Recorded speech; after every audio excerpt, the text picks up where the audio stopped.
in our neighborhoods, whether it's in youth programs or it's helping us maintain the cleanliness of our communities, or just if there's just a time we just need to give some gifts to our community. But more importantly, providing jobs and creating new economic opportunities for our students, our adults who are trying to provide for their families. So to every small business that's in the neighborhood, we want to let you know we got your back, and we need to continue to partner up with you to make sure that we do right by you so you can sustain and help sustain our neighborhood. If you go into our community in a number of neighborhoods, you may see a number of empty storefronts. That does not do well for the economy of any community when you got empty storefronts. That means that you may get a lot of loitering, you may get a lot of trespassing, and you just may get a lot of mis and bad behavior, which we cannot afford in any of our Bronx communities, especially here in the North Bronx.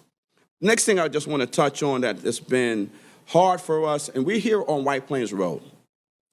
White Plains Road, once upon a time, was full of vibrant businesses, and it transitioned to a place that it got really bad when the K2 movement hit. We were able, at that moment in time, working with NYPD, myself was in the New York City Council, we were able to clean up White Plains Road with the Department of Sanitation, and out of that came what I call Operation Cleaner Streets. And on the 12th of each month, we would clean up White Plains Road, and any other part of the neighborhood would get together, and we would do what we had to do. We had what we call unity truly in our community. And White Plains Road, we got rid of the drug use, the K2 movement, we closed stores, we closed shops. NYPD was working, we had an Operation Clean the Streets, trash was being picked up. White Plains Road was someplace you can value and shop. White Plains Road, as you can see today, has transitioned back to someplace that we really didn't admire and appreciate 10 to 15 years ago. So we got to do better as a neighborhood and a community and take that same approach that we took that work. Not necessarily that you got to find a new method to solve old problems. Sometimes things that work then work again. And we need to figure out how to go back in time sometimes to start that clock up again and rewind it and move forward again and doing some of the same things that did work. You know, as I say to our children, and when they come with all this new math in schools, 1 + 1 always equals 2. So if you start changing it up, making 1 + 1 equals something else, then you start confusing people and confusing our students. So with that being said, one of the next things I want to talk about is our seniors in our community. We want to make sure that as you grow older in the neighborhood, that you have the ability to do well, you have the ability to be safe in your community, and you have the ability to enjoy your grandchildren in the neighborhood. One of the things that we want to make sure that we targeted at one point when I was on the council was talking about something called the Centurion Bill that I sponsored, and anybody who was over the age of 80 did not have to go through any recertification of anything, because at 80, your income is not improving unless you hit the lotto or something. You know, you're not getting no new jobs, you know, so why are you going for certification for anything? And it came out of the point where we had a 90-year-old in our district, God rest us, Mama Turner, God rest her soul. She missed a recertification meeting, and they cut off all her benefits. I'm like, who in their right mind thought that was a good idea? So the thing was, with this piece of legislation, it would have allowed, only thing requiring of our agencies is just to make sure that that person is still alive. Not having them come in and checking their income, because at the end of the day, if you do get a 0.5% bump in whatever grants that you're getting, it still won't be enough to kick people off any subsidy that they're receiving. And that's one of the flaws that we have had in our system where we look to correct. Next thing I want to talk about is working with our men in blue, women in blue, NYPD. I always say after stuff goes left and right, you have a problem, after you call on Jesus, you dial 911. So we don't want people to get confused that the men and women in blue are our enemies. Oh, we have a lot of challenges that we have to manage today. There's a lot of activities, and we got to make sure that our men and women in blue, who are our brothers, our sisters, our uncles, our parents, our neighbors, that they have the support that they need when we need the protection that we need on any given moment. When you make that call of 911, you want someone to be on the end of that phone who's responsive and then responsive good time. And I say all of that because we need to make sure that our children understand that they have a responsibility to themselves. I always tell youth, if you police, and anybody, if you police yourself, you don't have to worry about somebody else policing you. And we got to be better with helping our children understand that. But I know there are a number of young people who do understand that, and get it right each and every day. And I want to applaud. There's a group that I know, and there's a number of youth groups from our different schools that are that are across the board. But there's one group that's particular. I have to give a shout out because I've known them for 20 years, and I got to give a shout out to all the youth who have come through the Bronx Youth Empowerment Program who are celebrating their 20th year. Let's give it up for the Bronx, yeah.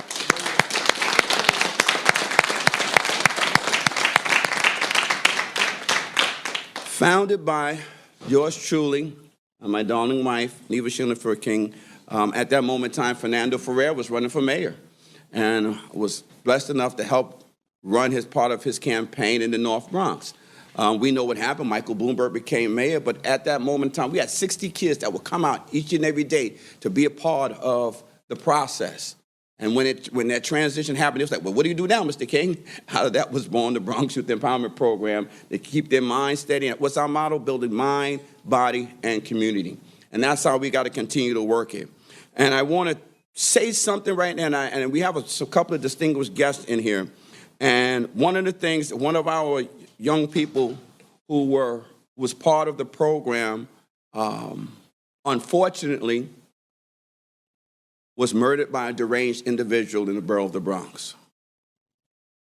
His name was Caleb Rijos.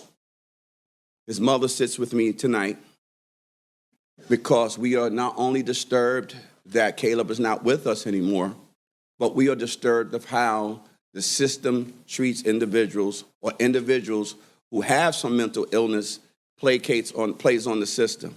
Now, I understand mental illness is not anything that we can joke with, we can play with, but we all have somebody in our household from time to time we crack jokes on because they think a little off, they're a little funny, and sometimes they can get a little serious with some of their thinking, and it can be off the cuff. But that doesn't necessarily that individual's always going out trying to figure out how to hurt society, hurt themselves, or hurt people that they don't know. That's what we've been dealing with. That's what the young people in the Bronx Youth Empowerment Program and the family of Caleb have had to deal with because of what happened to Caleb. So what I'm asking his mother, and I'm asking all of us to join, and I had the opportunity to speaking with senators and assembly, they're about proposing legislation on the state level that requires anyone who kills a child or causes bodily harm to a child under the age of 18, they cannot claim and declare mental illness as a form of first defense. It gets personal and it gets emotional for all of us because I've met a lot of people who have some challenges, but they're not going out hurting people. And you can't go out and kill somebody, hurt somebody, and come back and say, the devil made me do it. My dog made me do it. All these excuses as opposed to holding yourself accountable for the violent acts that you create on society or anybody else. So I like to read something.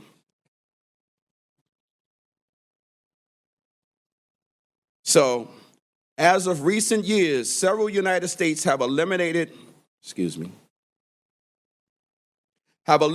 traditional insanity defense, meaning defendants cannot argue that they should not be held criminally responsible due to mental illness. Instead, these states may allow for consideration of mental illness at other points in their legal process, such as during sentencing.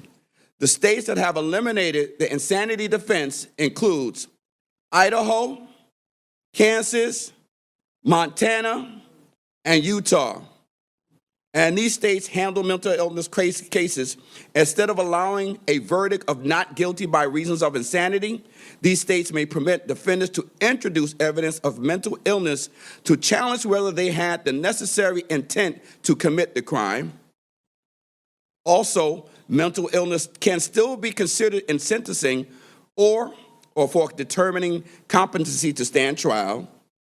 And some of these states allow for a verdict of guilty but mentally ill, which means the defendant is convicted but may receive treatment within the correctional system. Of course, there's been some legal challenges because of these arguments, and with the arguments of absence of insanity defenses may say they might violate constitutional rights, including the due process and protection under cruel and unusual punishment. But the U.S. Supreme Court has upheld the right of states to modify or abolish the insanity defense as seen in cases such as Kayla versus Kansas, and that was in 2020. And the reason I wanted to read this because as we call on state elected officials, there's already a precedent set by states who've already doing it. So New York would not be the first, and they don't have to be scared to not to do it, because we need to make sure we protect our children at all costs. We need to protect Bronxites at all costs. We need to protect New Yorkers at all course.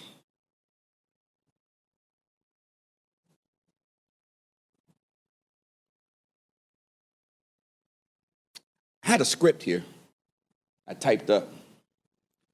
But, you know, I ain't gonna pay no mind to it anymore. Because it's about being real, coming from the heart.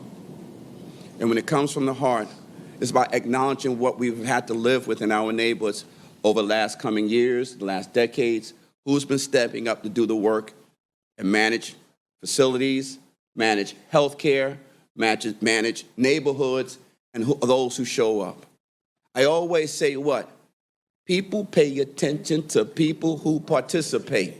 So that means we gotta have folks in our community that constantly participate to help the community stay better. We cannot always count on government for the answer because we are the answer. And when we are the answer, if we're gonna elect folks, we need to elect folks who are gonna participate vibrantly in our neighborhoods. We need to make sure that we elect individuals who are going to do right and stand with us. We need to elect individuals who will never be scared to deliver their voice. You get elected to any government position to represent the people, not represent the system, but making sure that the system does it right for the people who put you in office. There have been many of folks in our community who voiced their concerns of where we are in the Bronx today. They've voiced their concerns about how clean we are today. They've voiced their concerns on how great things may have been. They've voiced their concerns of how our seniors get treated in the streets. They've voiced their concerns of how businesses from time to time, with lack of parking or changing of dynamics in our area, have slowed down how businesses can operate. But more importantly, our biggest concern is the safety of our children and everybody who walks the streets. So a number of people have come to me with an approach, and that's the work that I've been doing over the years. And these folks behind me have sat and asked me the same question. My wife's talked to me, and we've contemplated. And these folks have asked me to take up a charge. And I spoke to my mother, I spoke to my wife, spoke to my family, and I spoke to Jesus, most importantly, to help me navigate what that should look like. So at the request of these folks, at the request of family, I have decided that people pay attention to people who participate. And since I'm participating, and I participate, I've made the decision with these folks that I'm going to run for the New York City Council.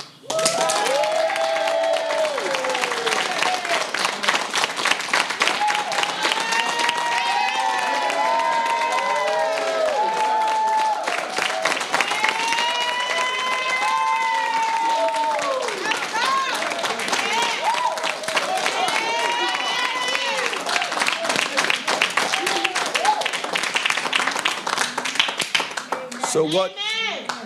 Thank you, Jesus. But it only works if we work it. Because I ain't going there by myself. Y'all coming along with me. All right. And that's the only way we're going to do is we're going to participate to make sure that we do better in our community. We have a number of folks I want to bring because when we started this conversation when it came about safety and economics. If people, again, if the young brother who's out here who think smoking weed all day is the answer, well, let's figure out how to help him be better to himself so he can economically be better so he's not stuck. I don't care if they legalize weed or not. Anything that you put in your body that causes you to be dizzy half of the time is not effective to your success. No matter who's benefited from them, because we're still not benefiting from it. So I ask us that we got to do better when it comes to how do we lift the candle to help our brothers and our sisters, our young people. Again, we're going to work with NYPD to make sure that we keep us. I do not conform to the goal or the mantra of snitching. If your little brother did something wrong, we need to understand why he did it wrong. We need to tell why he did it wrong so we can help him so he gets it right. We cannot have this code of being silent when our neighborhood is being beat up by the negative elements of society. The only way we clean this up is if we clean it up. We have organizations, we have systems in place that are designed to help us. But don't be fooled, there are some systems in place that are designed to destroy us at the same time. And if you don't understand that, you'll be playing checkers while they be playing chess. So we got to be better in learning the game of life and teaching our community what the game of life looks like and what our children need to understand what the game of life is so they don't have to step on the potholes. There were a lot of people in this room that stepped on potholes. Shoot, if it wasn't for those Dr. G knee pads I used to wear playing ball, I got blown up a few times too. But when you know that you can help a young person understand where the potholes in life are so they don't have to blow themselves up. Right. But we can't talk to them after they blow themselves up. We got to hold them before they blow themselves up. Right. And for our young people in the street who don't understand what young being is like, ask all of us who wish we were 14 and 17 again. But you got to appreciate, while you have the luxury of being young, you don't have the luxury of being dumb. And it's up to us, on all our elders, if you're over 55, I'm asking us all, please, grab a young person that you see. Give them some love. They don't even know that they're in need of it, but they know they're in search of it. And they search for it in all the wrong places. For our young people, you got to be more receptive. But if you're not taught love, you don't know how to receive love. And that's what we're aiming to do as a community. We got to bring the unity back in our community. It may be a coin phrase that people may find corny, but it's real. There's no reason for people on 222nd Street not talking to somebody in Edenwald. Right. Edenwald can't have a beef with Eastchester. Right. Eastchester can't understand Gun Hill, and Gun Hill and the Valleys don't know what's going on. Right. And Co-op City is in the world by itself trying to figure out help. We're somebody. So we got to be better all across this neighborhood here to bring ourselves together, not let 95 divide us. That's right. And not letting, whether you live in a home or whether you're a renter, tell your economic conditions that I don't like you. But we're going to have to respect each other's reality as well. And for everyone who's moving, and this is for all over, anyone who's moving into a community that you haven't lived in before, embrace it. Assimilate just a little. I know many of us are still coming to certain neighborhoods, but that neighborhood was a neighborhood before you moved in. So you got to respect the places that you live. If I was sitting at the family barbecue, I can't use the language that great grandma would say. You can't bleep where you eat. You can't bleep where you eat. For your grown folks, y'all know what I'm talking about. Because so many people go to the bathroom where they should be going to the bathroom. Right. So I say to us tonight, we're going to do better as a community. We're going to work. And some of the things that I delivered in the office and making sure that White Plains Road gets cleaned up again, we're going to work on fixing the business road right here. We'll make sure Boston Road feels good about itself as always. Make sure Co-op City continues to stand strong and whatever the climate is in there, because there's some transitioning of unsafety activity and ruly activities happening, we got to bring that back. As the largest NORC in the United States of America, it has value to the United States of America. And we have to respect it. And no matter where you come from, you are now in the United States of America. And we got to respect where we are. Whether you in Manhattan, Brooklyn, the Bronx, Staten Island, Queens, or just any part of this country called America. Especially the 12th District of the Bronx. So I want to bring right now the mother who we've partnered with, but, helped raise the son because we have been a part of the village.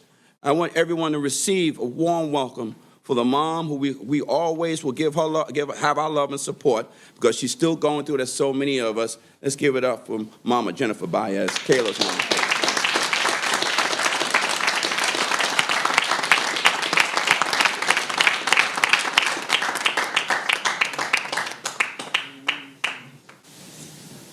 Hi, thank you for having me. My name is Jennifer Baez.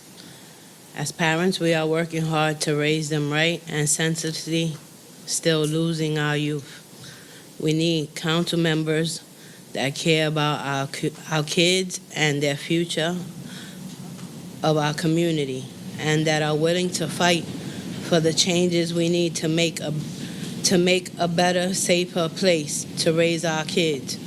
We need people who will help us have nice, safe neighborhoods to raise children. He's not letting people forget victims. Instead, he's fighting for the victims, for change, so others don't become victims, because this is a feeling no one should endure.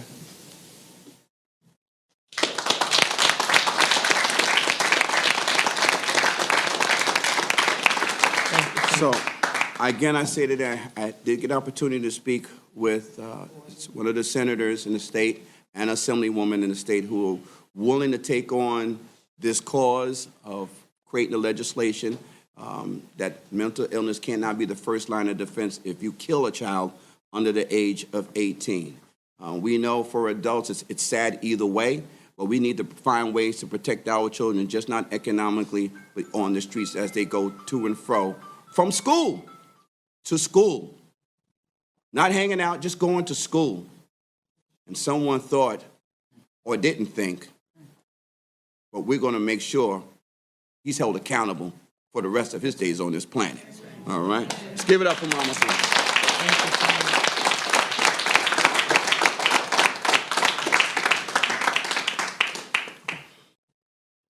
Again, when it comes to safety, there are a number of organizations, and even when we start talking about government and common sense, when we're talking about NYPD, there's a challenge within it, but we got to make sure that we have common sense conversations. So one of the things I will guarantee that I will stay on the right side of safety when it comes to protecting our children and protecting our families. That means working with NYPD. That means being a part of the common sense caucus, because we need common sense these days. We can't have everybody on one side of the room, all the way on the other side of the room. We got to be at a place that embraces everybody's thoughts. And there was a moment in time we could agree to disagree, then we kept moving forward. I don't know whatever happened to those moments in time, but Jesus told me to stand here today, and if Jesus offend you, then your argument is not with me. You better talk to the guy upstairs. But everyone has a higher power that they relate to that helps them get them through the day. And I think that's what's lacking in society today, that we've given up what it is truly to read some scriptures and follow them. Rules of instructions, rules of discipline, but more importantly, rules of love to one another. Not lust, but rules of love to one another. Oh, someone said patience. Well, if you got children, you better grow some patience real quick, fast, in a hurry. Because they will test you. But when we make them, we have the responsibility of taking care of them. So I say to every parent out there, if you need HELP, there's a village right here waiting.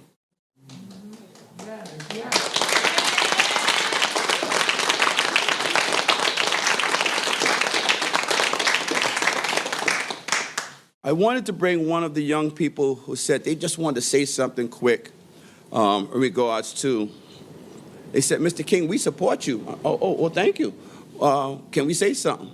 So I'm going to give Xavier an opportunity to come on up and share a word before we get to wrap, because I know we got some soup over there for everybody, and it's 2 degrees outside.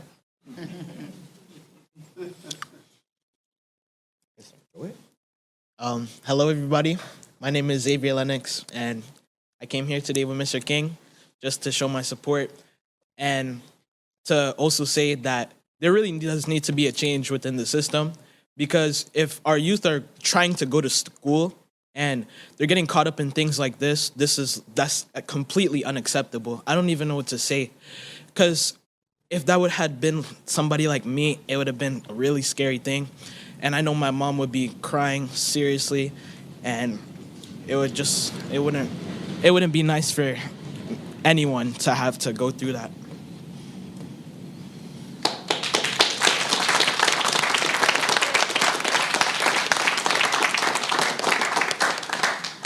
So at this moment in time, I'm just going to say thank everybody who came out and supported this announcement that we just made. And we're going to go down and we're going to get out on the streets. We're going to talk to the people. Let them know why we're doing what we're doing, why we're trying to save the lives up here, why we want to participate, be more visible in our community, and make sure we protect. There would never be another Caleb. But I tell you one thing, Caleb is a bright star for us now. He's a beacon because now he got everyone to be focused on why we got to change the rules of engagement to protect our children.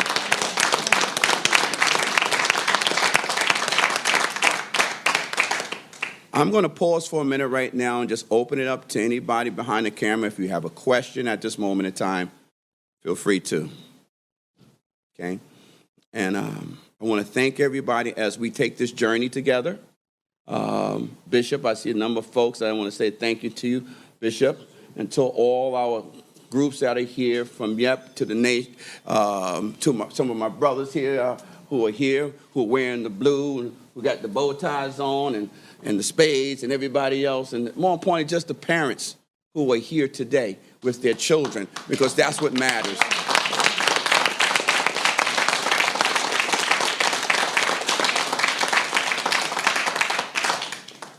So we're going to hit the ground, and if you're looking for common sense, if you're looking for love, if you're looking for wisdom, if you're looking for guidance, if you're looking for participation, if you're looking for someone who cares, if you're looking for someone who shows up, if you're looking for someone you can find, if you're looking for someone who spends his time, if you're looking for someone who doesn't mind giving you all his time and love, then I'm your guy.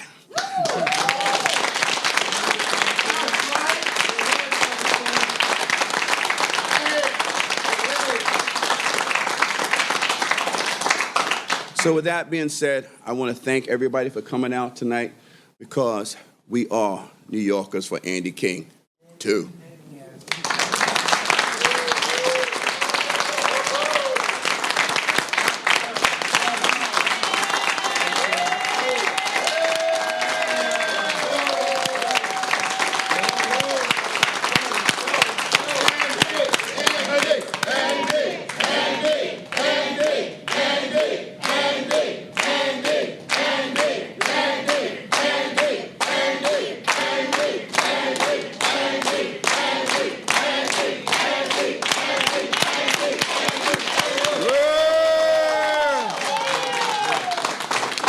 May the Most High in Christ bless us, protect us, and more importantly, keep us warm in his love. God bless everyone. Thank you again.